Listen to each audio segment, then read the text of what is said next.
200-ലധികം വർഷങ്ങൾ പഴക്കമുള്ള കുട്ടിക്കാനത്തിനടുത്തുള്ള അമ്മച്ചി കൊട്ടാരത്തിലേക്കാണ് നമ്മുടെ ഇന്നത്തെ യാത്ര. ഒരുപാട് നിഗൂഢതകൾ ഉണ്ടെന്നൊക്കെ എല്ലാവരും വിശ്വസിക്കപ്പെടുന്ന അമ്മച്ചി കൊട്ടാരത്തോടൊപ്പം സൂഫി സന്യാസിയായ പീർ മുഹമ്മദിന്റെ കബറിടവും പീലിക്കുന്ന് വ്യൂ പോയിന്റിലെ കാഴ്ചകളുമൊക്കെയാണ് നമ്മൾ ഇന്നത്തെ വീഡിയോയിൽ ഉൾപ്പെടുത്തിയിരിക്കുന്നത്.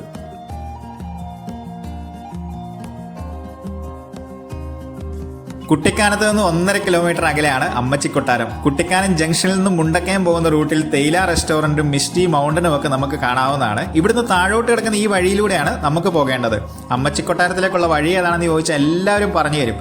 ഇനി ഓട്ടോയ്ക്കൊക്കെയാണ് പോകുന്നതെങ്കിൽ ഏകദേശം ഒരു 60 രൂപ മുതൽ 80 രൂപ വരെ ഓട്ടോക്കാർ വാങ്ങും. വേറൊരു ഓപ്ഷൻ എന്ന് പറഞ്ഞാൽ ഇവിടെ ഈ ജംഗ്ഷനിൽ തന്നെ ചൂട് കഞ്ഞിയൊക്കെ കിട്ടുന്ന ഒരു കടയുണ്ട്. ഇവിടെ നിന്ന് സൈക്കിൾ വാടകയ്ക്ക് എടുത്ത് പോകാവുന്നതാണ്. മണിക്കൂറിന് 50 രൂപയാണ് സൈക്കിളിന്റെ വാടക. ഈ കാട്ടിക്കൂടെ സൈക്കിളിൽ പോകുന്ന നല്ലൊരു വൈബാണ്. എന്നാൽ അമ്മച്ചി കൊട്ടാരത്തിൽ നിന്നും പീലിക്കുന്നിലേക്ക് കൂടി പോകുന്നതിനാൽ ആ പോകുന്ന വഴി നിറയെ ഗട്ടറും അതോടൊപ്പം തന്നെ കയറ്റവും ഇറക്കവും ഒക്കെ ആയതുകൊണ്ട് സൈക്കിൾ പരിപാടി വേണ്ടെന്ന് വെച്ച് നടന്നു പോകാൻ ഞാൻ തീരുമാനിച്ചു. ശരിക്കും നമ്മളൊരു കാടിന്റെ നടുവിൽ കൂടെയൊക്കെയാണ് പോകുന്നത്. കുട്ടിക്കാനത്തേടെ പുലി ഇറങ്ങി എന്ന വാർത്ത വന്നതിന് ശേഷം ചിലർക്കൊക്കെ ഈ വഴി ഉപയോഗിക്കാൻ ചെറിയൊരു പേടിയുണ്ട്. എന്നാൽ അങ്ങനെ പേടിക്കേണ്ട ഒരു കാര്യവുമില്ല. ഈ വഴി കൂടെ ഒരു പുലിയും വരാൻ പോകുന്നില്ല. എന്നിട്ടും ധൈര്യമില്ലാത്തവർക്ക് ഓട്ടോ വിളിച്ചു പോകാവുന്നതാണ്. പേടിക്കേണ്ട എന്ന് ഞാൻ പറഞ്ഞതിന്റെ ഒരു പ്രധാനപ്പെട്ട കാരണം ഈ കാടിന്റെ നടുവിൽ ഒരു മോഡൽ സ്കൂളൊക്കെ ഉണ്ട്. അവിടുത്തെ കുട്ടികളൊക്കെ ഈ കാട്ടിൽ കൂടി തന്നെയാണ് നടക്കുകയും പോവുകയും ഒക്കെ ചെയ്യുന്നത്. ഈ കാട്ടിൽ കൂടിയുള്ള നടപ്പ് ഒരു നല്ല ഫീലിംഗ് ആണ്. നല്ല തണുത്ത അറ്റ്മോസ്ഫിയറിലൂടെ നടക്കുമ്പോൾ കിട്ടുന്ന കാടിന്റെ വൈബ് ഒന്ന് വേറെ തന്നെയാണ്. കുറച്ചുകൂടി അങ്ങോട്ട് ചെന്ന് കഴിയുമ്പോൾ ഗവൺമെന്റ് മോഡൽ സ്കൂളിന്റെ ഒരു ബോർഡ് കാണാവുന്നതാണ്. ഇവിടെ നിന്ന് ഇടത്തോട്ട് കിടക്കുന്ന വഴിയിലൂടെയാണ് അമ്മച്ചി കൊട്ടാരത്തിലേക്ക് പോകേണ്ടത്. ഇവിടെ ഫോണിന് റേഞ്ച് ഒക്കെ കുറവാണ്. അതുകൊണ്ട് തന്നെ ഗൂഗിൾ മാപ്പ് ഒന്നും കൃത്യമായിട്ട് കിട്ടണമെന്നില്ല. അതുകൊണ്ടാണ് ഈ വഴി കൂടി ഞാൻ ഈ വീഡിയോയിൽ ഉൾപ്പെടുത്തിയത്. കുറച്ചും കൂടെ കാട്ടിൽ കൂടി നടന്നു കഴിയുമ്പോൾ ഇതേപോലെ പഴയ ഒരു ഗേറ്റ് കാണാവുന്നതാണ്. ഇതാണ് അമ്മച്ചി കൊട്ടാരത്തിന്റെ എൻട്രി ഗേറ്റ്. ഇവിടെ ബോർഡ് ഒന്നും തന്നെ എങ്ങും വെച്ചിട്ടില്ല. അതുകൊണ്ട് ഈ ഗേറ്റ് ഒരു സിമ്പിളായിട്ട് എടുക്കുന്നത് നല്ലതാണ്. ഈ ഗേറ്റൊക്കെ കടന്ന് അകത്തേക്ക് ചെല്ലുമ്പോൾ ഇവിടെ ചെറിയൊരു പാർക്കിംഗ് ഗ്രൗണ്ടും അതോടൊപ്പം തന്നെ മുകളിലേക്കുള്ള ചെറിയ നടകളും നേരെയുള്ള ഒരു വഴിയും കാണാവുന്നതാണ്. സ്വന്തം വണ്ടിയിൽ വരുന്നവർക്ക് ഈ നേരെയുള്ള വഴി കൂടെ പോയാൽ കൊട്ടാരത്തിന് മുമ്പിലെത്തി വണ്ടി പാർക്ക് ചെയ്യാവുന്നതാണ്. ഞാൻ എന്തായാലും നടന്നു വന്നതുകൊണ്ട് തന്നെ ഈ സ്റ്റെപ്പൊക്കെ കയറി പോകാൻ തീരുമാനിച്ചു. ഇവിടം തൊട്ട് ശരിക്കും ഒരു ഹൊറർ ഫീൽ നമുക്ക് ലഭിച്ചു തുടങ്ങും. ഒറ്റയ്ക്ക് വന്ന കിടിലൻ വൈബ് നമുക്ക് എക്സ്പീരിയൻസ് ചെയ്യാൻ സാധിക്കും. ഈ നടയൊക്കെ കയറി മുകളിലേക്ക് ചെന്നാൽ അമ്മച്ചി കൊട്ടാരത്തിന്റെ സൈഡിലെത്താവുന്നതാണ്. മുകളിലെത്തി മുമ്പിലേക്ക് നടന്നാൽ 25 ഏക്കറിന്റെ ഉള്ളിൽ സ്ഥിതി ചെയ്യുന്ന കൊട്ടാരത്തിന്റെ കിടിലൻ ഫ്രണ്ട് വ്യൂ നമുക്ക് ലഭിക്കും. 19-ാം നൂറ്റാണ്ടിൽ തിരുവിതാംകൂർ മഹാരാജാവായിരുന്ന ശ്രീമൂലം തിരുനാളാണ് ഈ കൊട്ടാരം നിർമ്മിച്ചത്. തേയിലയും കാപ്പിയും ഒക്കെ വളരുന്ന ഉയർന്ന പ്രദേശമായ കുട്ടിക്കാനത്ത് മഹാരാജാവിന്റെ ഭാര്യമാർക്ക് രാജകീയ വിശ്രമ കേന്ദ്രമായി ഉപയോഗിക്കാൻ നിർമ്മിച്ചതാണ് ഈ കൊട്ടാരം. അന്നത്തെ തിരുവിതാംകൂർ തായ്വഴി ഭരണകാലത്ത് രാജാവിന്റെ പത്നിക്ക് അമ്മച്ചി പദവി ആയിരുന്നതുകൊണ്ടാണ് പത്നിക്ക് വേണ്ടി നിർമ്മിച്ച ഈ കൊട്ടാരത്തിന് അമ്മച്ചി കൊട്ടാരം എന്ന പേര് വന്നത്. ചരിത്രവും പഴയ കഥകളും ഒക്കെ എന്തായാലും തടി കൊണ്ട് നിർമ്മിച്ച സീലിംഗും വളഞ്ഞു പുളഞ്ഞു കിടക്കുന്ന വരാന്തകളും ഒക്കെ അമ്മച്ചി കൊട്ടാരത്തിന് ഒരു എലഗന്റ് ഫീലൊക്കെ നൽകുന്നുണ്ടെന്നുള്ള കാര്യം ഉറപ്പാണ്.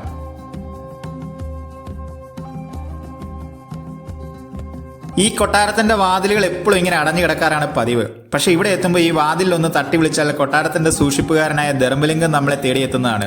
ഒരുപാട് പ്രായമുള്ള ഈ ധർമ്മലിംഗത്തെയാണ് രാജവംശം കൊട്ടാരം സൂക്ഷിക്കാനായിട്ട് ഏൽപ്പിച്ചത്. അന്നു മുതൽ അദ്ദേഹം ഈ കൊട്ടാരം നോക്കി നടത്തി വരികയാണ്. ധർമ്മലിംഗം നമ്മളെ ഈ കൊട്ടാരത്തിന്റെ ഉള്ളറകളിലേക്കൊക്കെ കൊണ്ടുപോവുകയും പുരാതന രാജവംശത്തിന്റെ കഥകൾ പറഞ്ഞു തരികയും ഒക്കെ ചെയ്യും. വേറെ വരുമാനമാർഗ്ഗം ഒന്നും ഇല്ലാത്തതിനാൽ അദ്ദേഹത്തിന് ഒരു 50 രൂപയെങ്കിലും ഇവിടെ എത്തുന്നവർ സാധാരണ നൽകാറുണ്ട്. ചായക്കാശെങ്കിലും തരണമെന്നൊക്കെ അദ്ദേഹം തമിഴും മലയാളവും ഒക്കെ ചേർത്ത് നമ്മോട് പറയുകയും ചെയ്യും. 2 ഹാളുകളും കുളിമുറികളും അടുക്കളകളും ഡൈനിങ് ഏരിയയും ഒക്കെ ഈ കൊട്ടാരത്തിന്റെ ഇരുട്ടിന്റെ ഉള്ളറകളിൽ നമുക്ക് ധർമ്മലിംഗം കാട്ടിത്തരും. തമിഴ് കലർന്ന മലയാളത്തിൽ ഓരോ മുറിയുടെയും പ്രത്യേകതകൾ ധർമ്മലിംഗം വിവരിച്ചു തരുന്നതെന്ന് കാണേണ്ടത് തന്നെയാണ്. നിഗൂഢമായ ഒരുപാട് രഹസ്യങ്ങൾ ഈ ഉള്ളറകളിലൊക്കെ ഒളിഞ്ഞിരിപ്പുണ്ടെന്ന് നമുക്ക് തോന്നിപ്പോകും. അത്രയ്ക്ക് മിസ്റ്ററിക്കായിട്ടുള്ള ഒരു ആംബിയൻസ് തന്നെയാണ് ഇവിടെ കാണാൻ കഴിയുന്നത്. ഒരു ഹൊറർ ഫീൽ ഈ പ്ലേസിനുള്ളത് കൊണ്ട് തന്നെയാണ് കാർബൺ പോലുള്ള സിനിമകൾ ഷൂട്ട് ചെയ്യാൻ ഇവിടം തിരഞ്ഞെടുത്തതെന്ന് എനിക്ക് തോന്നുന്നു. പണ്ട് ഷൂട്ടിങ്ങിന് ഉപയോഗിച്ചിരുന്ന ഒരു ശവപ്പെട്ടിയൊക്കെ ഇതിനകത്ത് വെച്ചിട്ടുണ്ട്. അതുകൊണ്ട് തന്നെ ഈ ഇരുട്ടിൽ കൂടിയൊക്കെ ഒറ്റയ്ക്ക് പോയാൽ പെട്ടെന്നൊന്ന് കണ്ട് പേടിക്കാനുള്ള ചാൻസ് ഒക്കെ ഉണ്ട്. ബ്രിട്ടീഷ് അധിനിവേശന കാലത്ത് ഒരുപാട് സുപ്രധാന തീരുമാനങ്ങളൊക്കെ എടുത്തിരുന്ന കൊട്ടാരം ഇന്നൊരു പ്രേതാലയം പോലെ ആയത് സങ്കടകരമായി എനിക്ക് തോന്നി.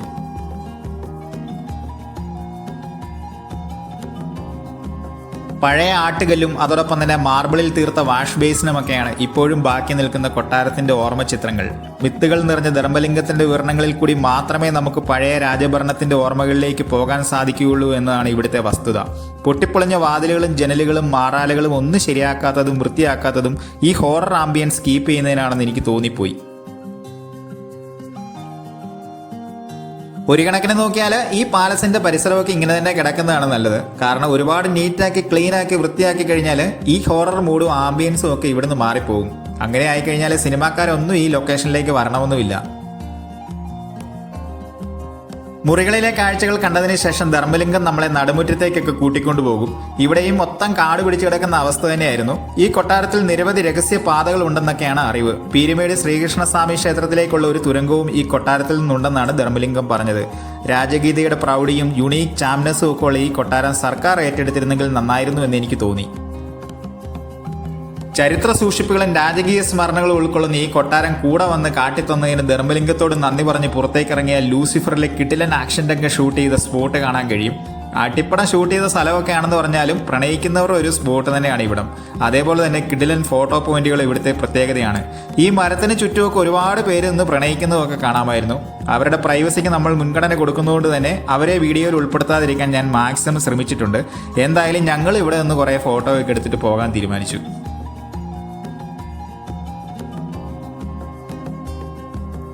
ഞാൻ നേരത്തെ പറഞ്ഞ മോഡൽ സ്കൂളിലെ കുട്ടികൾ ഈ കാട്ടിലെ മരത്തിൽ കയറുകയും കാ പറിക്കാൻ ശ്രമിക്കുകയും ഒക്കെ ചെയ്യുന്നുണ്ടായിരുന്നു. അവർക്ക് ഈ കാടും പ്രേത ആംബിയൻസും ഒന്നും ഒരു വിഷയമേ അല്ലായിരുന്നു. ഇവിടുത്തെ കാടും അമ്മച്ചിക്കൊട്ടാരത്തിന്റെ ഹൊറർ വൈബും ചുറ്റുമുള്ള കിടിലൻ റൊമാൻറ്റിക് സ്പോട്ടും ഒക്കെ ആസ്വദിച്ച് ഒരിക്കലും തിരിച്ചു പോയേക്കരുത്.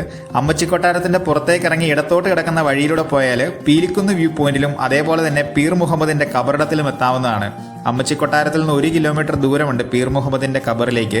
ഇതിൽ ആദ്യത്തെ ഒരു 600 മീറ്റർ നമ്മുടെ കാറിലൊക്കെ പോകാവുന്നതാണ്. വഴിയൊക്കെ ചെറുതായിട്ട് പൊട്ടിപ്പൊളിഞ്ഞു കിടക്കുകയാണ്. അതുകൊണ്ട് തന്നെ 600 മീറ്റർ എത്തുമ്പോൾ കാർ അവിടെ എവിടെയെങ്കിലും പാർക്ക് ചെയ്തിട്ട് പോകുന്നതാണ് നല്ലത്. ബൈക്കിന് വന്ന ഒരു സീനും ഇല്ലാതെ കബറിലെത്താൻ സാധിക്കും. ഗംഭീര കാഴ്ചയാണിത്. അമ്മച്ചിക്കൊട്ടാരത്തിൽ എത്തുന്ന ഒരുപാട് പേര് ഇങ്ങനെ ഒരു സ്പോട്ട് ഉണ്ടെന്ന് അറിയാതെ തിരിച്ചു പോകാറാണ് പതിവ്. സൂഫി സന്യാസിയായിരുന്ന പീർ മുഹമ്മദിന്റെ ശത്താരിയാണിത്. തിരുവിതാംകൂർ രാജകുടുംബവുമായിട്ട് പ്രത്യേകിച്ച് അമ്മച്ചിക്കൊട്ടാരവുമായിട്ട് അഭേദ്യ ബന്ധം പുലർത്തിയിരുന്ന ഈ സൂഫി സന്യാസി പ്രാർത്ഥനയ്ക്കായിട്ട് തിരഞ്ഞെടുത്തിരുന്ന സ്ഥലമാണിവിടം. ഈ സന്യാസി പ്രാർത്ഥിക്കുമ്പോൾ ചുറ്റിനും പ്രകാശം സൃഷ്ടിച്ചിരുന്നു എന്നൊക്കെയാണ് ഈ സന്യാസിയെക്കുറിച്ച് അറിയാൻ കഴിഞ്ഞത്. രാജകുടുംബവുമായിട്ട് നല്ല ബന്ധം പുലർത്തിയിരുന്നുകൊണ്ട് തന്നെ അദ്ദേഹത്തിന്റെ കാലശേഷം ഇവിടെ രാജകുടുംബം അന്തി ഉറങ്ങാൻ ഇടം കൊടുത്തുവെന്നാണ് ചരിത്രം. മതസൗഹാർദ്ദത്തിന്റെ ഇടമായി തന്നെ അതുകൊണ്ട് ഈ കബറിടം നമുക്ക് കാണാവുന്നതാണ്. അതുകൊണ്ട് തന്നെ അമ്മച്ചിക്കൊട്ടാരം യാത്രയിൽ ഈ ശത്താരിയും ഒരിക്കലും മിസ് ചെയ്തേക്കരുത്. കുട്ടിക്കാലത്തെ പ്രധാനപ്പെട്ട മുസ്ലിം തീർത്ഥാടന കേന്ദ്രമായതുകൊണ്ട് തന്നെ ഒരുപാട് സന്ദർശകർ ഇവിടേക്ക് എത്തുന്നുണ്ട്. ഈ കബറിടത്തിന്റെ തൊട്ട് പുറകിൽ കൂടി മുകളിലേക്ക് പോയാൽ ഒരു കിട്ടിലം വ്യൂ പോയിന്റ് ഉണ്ട്. അത് മിസ് ചെയ്തേക്കരുത്. കാട് പിടിച്ചു കിടക്കുന്നതുകൊണ്ട് തന്നെ അങ്ങനെ ഒരു സ്പോട്ട് ഇവിടെ ഉണ്ടെന്ന് ഭൂരിഭാഗം പേർക്കും അറിയില്ല. ഈ കാടിനിടയിലൂടെയുള്ള ചെറിയ വഴിയിൽ കൂടി കയറിയാൽ പീലിക്കുന്ന് വ്യൂ പോയിന്റിൽ എത്താവുന്നതാണ്. ചെറിയൊരു കയറ്റമൊക്കെ ഉണ്ട്. എന്നാലും കയറി ചെല്ലാൻ വലിയ സീനൊന്നുമില്ല. നല്ല തണുത്ത കാറ്റാണ് ഇവിടെ വീശുന്നത്. അതുകൊണ്ട് തന്നെ നൈസ് ആംബിയൻസ് ആണ് ഇവിടെ കിട്ടുന്നത്. ചെറിയ പച്ചപ്പ് നിറഞ്ഞ കുന്നിൻപുറവും ചെറിയ മരങ്ങളും ഒക്കെ ആയിട്ട് പീലിക്കുന്ന് വ്യൂ പോയിന്റ് ഗംഭീര കാഴ്ചയാണ് നൽകുന്നത്. ഇവിടെ വലിയ തിരക്കൊന്നുമില്ല. കാരണം ഇങ്ങനെ ഒരു സ്ഥലം ഇവിടെ ഉണ്ടെന്ന് മിക്കവർക്കും അറിയില്ല. ഇവിടെ നിന്നും താഴേക്ക് നോക്കിയാൽ കുട്ടിക്കാനത്തിന്റെ ഒരു ഡ്രോൺ വ്യൂ നമുക്ക് ലഭിക്കും. ഏറ്റവും ടോപ്പ് പോയിന്റ് ആയതുകൊണ്ട് തന്നെ 4 സൈഡിൽ നിന്നുള്ള വ്യൂ നമുക്ക് ഇവിടെ നിന്നും കിട്ടും. പണ്ട് ഞാനിവിടെ വന്നപ്പോൾ നല്ല മഞ്ഞായിരുന്നു. അന്ന് ഈ പുൽമേടുകളിൽ കൂടി അറമാദിക്കാനൊക്കെ രസമായിരുന്നെങ്കിലും മഞ്ഞ് കാരണം ഒന്നും കാണാൻ കഴിഞ്ഞിരുന്നില്ല. എന്നാൽ മഞ്ഞത്ത് കളിക്കാനും എക്സ്പ്ലോർ ചെയ്യാനും ആഗ്രഹിക്കുന്നവർക്ക് ആ ടൈം ബെസ്റ്റാണ്. പാഞ്ചാലിമേട്ടിൽ കിട്ടുന്ന പോലെയുള്ള മഞ്ഞും വൈബും ഒക്കെ ആ ടൈമിൽ നമുക്ക് കിട്ടും. പക്ഷേ ഇവിടെ പ്രത്യേകിച്ച് സെക്യൂരിറ്റി മെഷേഴ്സ് ഒന്നും തന്നെ ഇല്ലാത്തതുകൊണ്ട് തന്നെ തെളിഞ്ഞ കാലാവസ്ഥയിൽ വരുന്നതാണ് ബെറ്റർ.